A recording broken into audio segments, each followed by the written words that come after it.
podemos, bueno, haber avanzado bastante en algunos temas que tienen que ver con la salud sexual y reproductiva, con algunos indicadores que son clave en esta área mejoraron significativamente. Se escapó uno, y es el de sífilis. Y supone haber bajado la guardia, todos, en algunos temas muy importantes. Vamos a reparar primero las declaraciones de la propia Directora General de Salud, Fernanda Nosart, sobre este tema. El incremento de casos de sífilis preocupa a las autoridades. Esta enfermedad, que es cada vez más común y que, como suele pasar en este tipo de patologías, tiene un subregistro, ha crecido de forma exponencial. El aumento de los casos de sífilis se inscribe dentro del aumento de muchas enfermedades de transmisión reemergentes, destaquemos la sífilis, destaquemos la tuberculosis, y en ese sentido vamos a implementar estrategias específicas para disminuir y los planes que se denominan de eliminación de estas infecciones. La preocupación de este incremento de casos es tal que incluso hay una alerta regional en el Mercosur sobre este tema. Además, según informó el diario El País, el Ministerio de Salud Pública pidió apoyo a la Organización Panamericana de la Salud para revertir el aumento de casos. Lo que nosotros estamos haciendo es incorporar en la mirada de la salud otras miradas que tienen que ver con la salud, que es la sociología, la antropología, la comunicación. Son enfermedades que muchas veces se vinculan o conceptualmente se consideran que se han erradicado, que no existen, que no circulan o que no me tocan. Y que por eso se denominan reemergentes, no solo reemergentes en la prevalencia, porque han persistido durante los años, sino que reemergentes desde el punto de vista comunicacional. Tenemos que tenerlas presentes para incorporar medidas de autocuidado que nos protejan.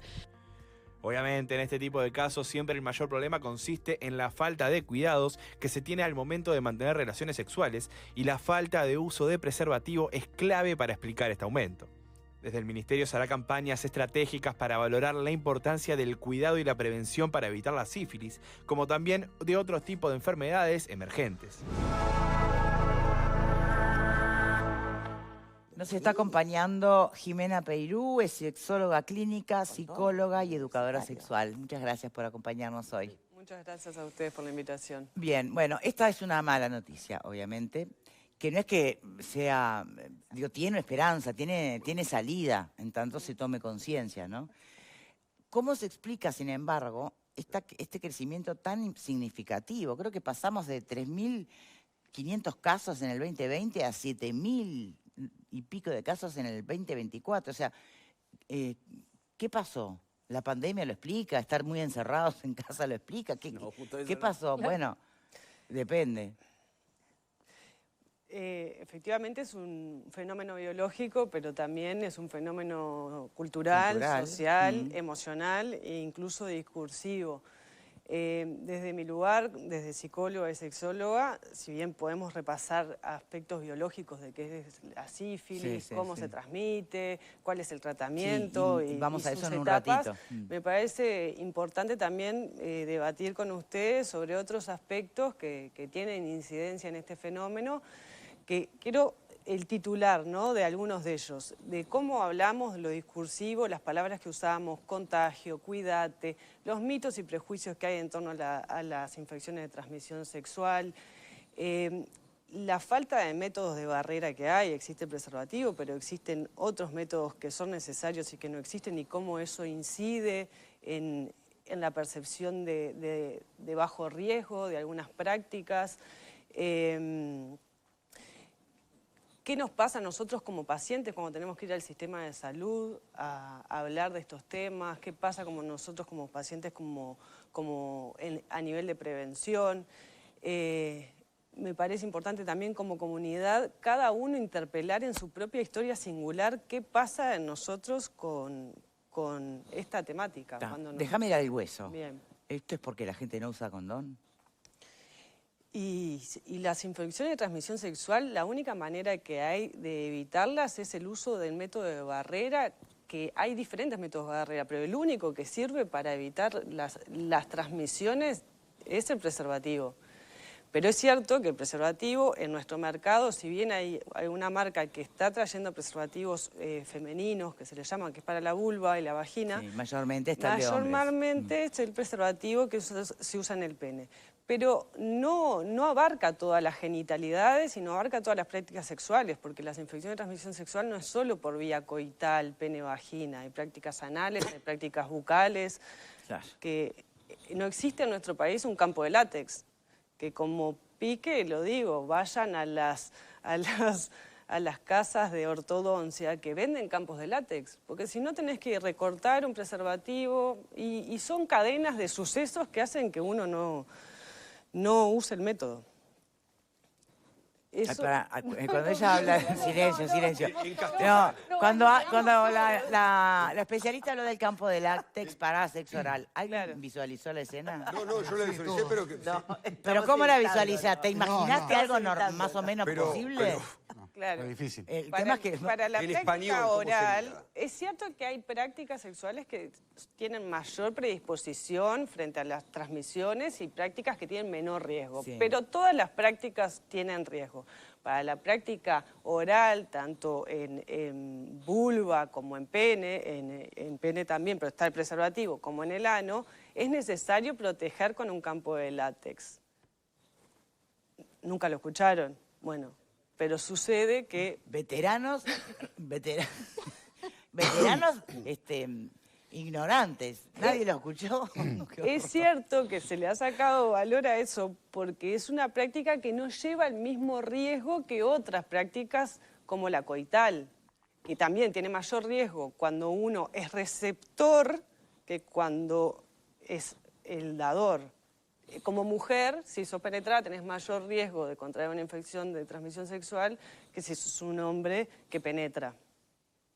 Entonces, hay un montón de desinformación, pero creo que no tiene que ver solo con la desinformación lo que está pasando hoy día con este aumento. Mira, si nos guiamos por lo que acabas de decir, los ojos de huevo duro, de todo lo que estábamos acá, tratando de entender de qué habla, la desinformación es clave. Es brutal, sí, sí. El descenso Y me de... incluyo. Es una cosa, ¿Lo qué? sin ir a esta que nos agarra un poco Campo de fuera de... Sí. Hablemos del tobogán. ¿Quiero hablar del tobogán? El preservativo también se ha dejado de usar. No sé, yo recuerdo las campañas que habían en mi juventud para utilizar preservativo enfocada en jóvenes y demás, eran constantes, de todo tipo, algunas muy creativas que nos las debemos acordar hasta el día de hoy, el de si saliste con él, aquel cambio de caras infinito, ¿no? Y ibas a los bailes, te daban preservativos, en cualquier lugar habían cajas de preservativos, o sea, y eso para mí ha desaparecido. Es verdad. Yo creo que el tema de las campañas es algo que sí ha mermado mucho. Me pregunto, cuando me convocaron para hablar de esto y empecé a pensar los factores más allá de los biológicos y la falta del uso del preservativo, pensaba que hoy, gracias a Dios, tenemos un tratamiento contra el VIH. Las campañas que existieron fueron campañas que existían contra el VIH y campañas de miedo. Sí. Que hoy ya esas campañas tendríamos que buscarle la vuelta para que sean desde otro lugar. Pero entonces, al haber tratamiento para el VIH, por suerte, capaz que se bajó la percepción de riesgo y como que era esa la infección de transmisión sexual a la que había que temerle y hay mucha desinformación de todas las otras infecciones de transmisión sexual. Capaz que también, no sé, se me ocurre que haya tratamiento puede incidir en algún punto en que las personas digan, bueno, no para el VIH, sino para la sífilis. Me gustaría repasar qué es la sífilis y cuáles son sus síntomas. Es una infección de transmisión sexual de una bacteria que tiene un nombre de bacteria, lo googlean porque de memoria no lo voy a decir. Se transmite a través del contacto sexual, vaginal, anal, bucal, se puede transmitir de la mamá al bebé en el momento del embarazo. Nacen bebés con sífilis. Después también. Y tiene diferentes estadios la enfermedad. Uno, que es el visible, que se arma como una llaga, que no duele, pasa desapercibida, incluso hay veces que puede estar dentro del recto, puede estar dentro de la vagina, dentro de la boca, y uno no se da cuenta, es la fase donde generalmente es más probable que se transmita. Y después la enfermedad queda latente, o sea, latente y con ciertos síntomas que son síntomas que Que se pueden confundir con otras cosas. Entonces, sí. a veces te lo tratan como alergia, como otra cosa, y no van al examen de sangre de esta infección. Y después de esos síntomas, sí, la enfermedad permanece, la infección permanece latente y puede estar de 3 a 30 años así, hasta que se pueden despertar síntomas más graves que tienen que ver con lo cognitivo, con lo cardiovascular. Con lo cognitivo me refiero a lo neurológico en realidad, con lo cardiovascular. Son complicaciones que sí pueden ser graves, porque vos estás con una enfermedad latente ahí muchos años que de alguna manera también puede ir haciendo lo suyo sin ser consciente o confundir síntomas. Por eso es importante el diagnóstico diferencial en la medicina. Bueno, ¿y cómo salta un sífilis? ¿Un examen de sangre común o específico? Es un examen específico, que es lo que yo me pregunto. Está en el carnet de salud, ¿no? Está en el carnet de salud, pero no todo el mundo se hace el carnet de salud, Claro. porque a veces no lo No lo necesitas renovás, o ¿viste? no Yo lo no sé. renovás, pero generalmente es más probable que las personas vayan con suerte, o les recomendamos hacer un chequeo anual a su médico. Pero muchas veces es una la que tiene, o uno el que tiene que pedir, ¿me agregás? La serología, VIH, sífilis y todas las infecciones que se puedan detectar a través de un examen de sangre. Y ahí puede pasar de todo, sí, claro, pero ¿tuviste algún contacto de riesgo? O sea, ¿cómo está el ¿Por qué se sistema? retasea cuando a veces un paciente pide exámenes de sangre para cubrir esto o aquello? Yo no sé si Porque es se un retasea, Los costos, capaz.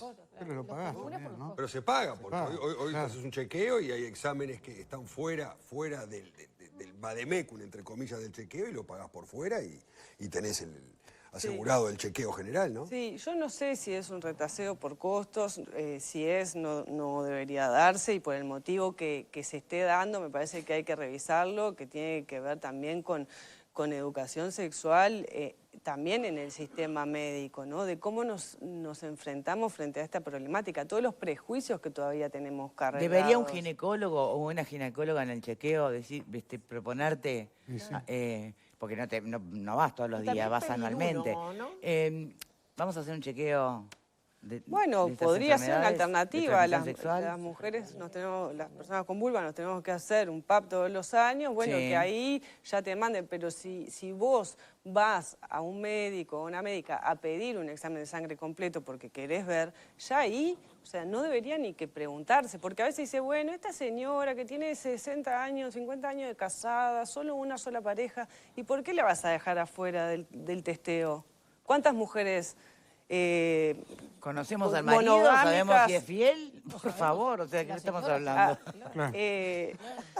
No discriminar por género, No, por por orientación favor. sexual, por estado civil, por cantidad de parejas. Totalmente. Sí, el tema es que está... No, pero hay una variable, ¿no? Perdón. Sí, no, yo lo que iba a decir, que hasta hace una semana, por lo menos yo, y creo que la gran parte de los que nos están viendo, entendíamos que la sífilis era una enfermedad que había quedado en el pasado o que no tenía la gravedad que hoy nos estamos enterando, ni el aumento, mucho menos, y mucho menos cómo se transmitía de lo que nos acabas de explicar, ¿no? O sea, hay una desinformación con respecto a esto que es brutal. Pero hace muchos años que se viene viendo este tema de la sífilis, se han estudiado trabajadoras sexuales, se viene hablando hace mucho tiempo de esto. La sífilis, para hacer un pequeño paneo histórico cortito, la sífilis es una enfermedad que azotó Europa en el siglo XVI de una manera increíble. La penicilina es la que hace que hoy sea una enfermedad controlable. Hoy es una enfermedad que se cura con la penicilina, ¿verdad? Por eso es tan importante todo esto de hacer los exámenes de sangre para saber quién la tiene, para darse el bezetacil, o sea, para darse una inyección. Pero hay una cosa interesante, porque hay una teoría, hay muchas teorías de dónde sale la sífilis, pero hay una teoría muy linda que dice que nació en América, que es la única enfermedad que los nativos le mandamos a los europeos, en tanto tantas enfermedades como la gripe, la viruela, nos enviaron. Un gesto de cortesía, Un digamos. gesto de cortesía. Volviendo. Pedro de Mendoza, que fue el primer adelantado, estamos hablando de 1537, Pedro de Mendoza tenía sífilis que se le había agarrado en Pedro de Mendoza, una especie de cabeza de vaca. prostíbulo en Roma.